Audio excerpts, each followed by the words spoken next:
Hello, Toronto, and hello to our entire community.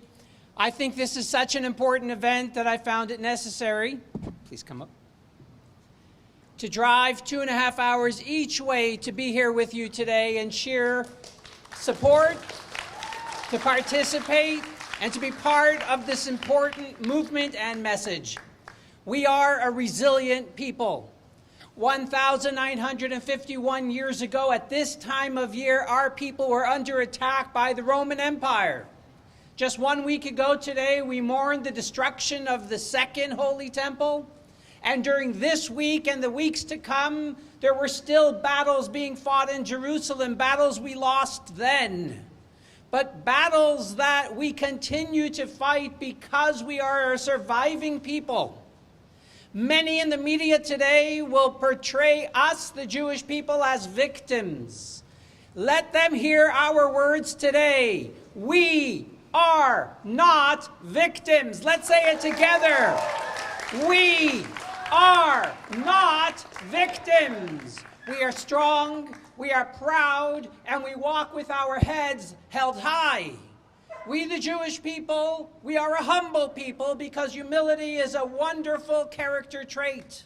But there's nothing humble about our Jewishness. There's nothing humble about our heritage. It stands tall for 3,333 years when we stood in a mountainous desert at Sinai and received a historic and global mandate to be a special people. And if we suffer for it sometimes, that doesn't diminish the specialty of our mandate and our creed, and most important, our heritage.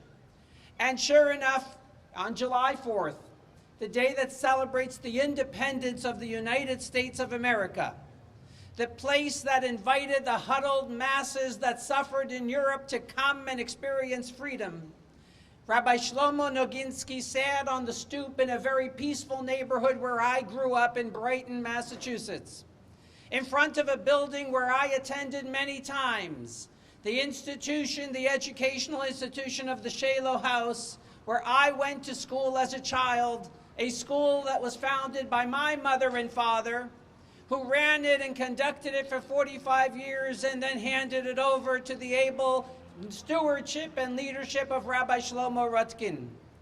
Rabbi Noginsky, as you might have heard, it was widely reported, was minding his own business, talking on his cell phone, when he was approached by a man who had told his friends that the Jewish people are a wicked people.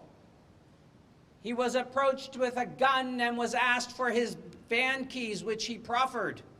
But he soon noticed that Khalid Awad did not want his van, he wanted his person. He wanted to abduct him and he wanted to turn him into the cause of suffering for others. Rabbi Noginsky was born in the Soviet Union. When he was 10, he was attacked by hooligans and hoodlums who did not like Jews. His mother enrolled him in martial arts. He became a black belt in judo. He didn't cower in fear. He stood up with pride.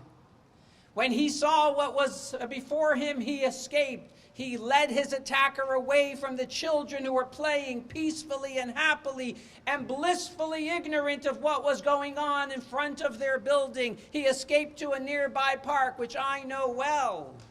And there his attacker attacked him nearly 100 times. Miraculously, he missed about 92 of those times, but Rabbi Noginsky was hit 8 times in various parts of his body. Terribly hurt and in pain, he was brought to the hospital with the help of wonderful Good Samaritans who stepped in. But here is what I want to share with you. From the hospital, he sent a message home to his children. And his words were, I want you to continue to walk the streets wearing your yarmulke, your kippah, with pride. I want you to continue to wear your tzitzit, your fringes. I want you to wear all of the identifying markers of our people. Because we don't live in a world of darkness, we live in a world of light. And when forces of darkness encroach and attempt to attack us, our solution is not to cower and hide in the dark. Our solution is to increase the light. Light a candle and banish the darkness.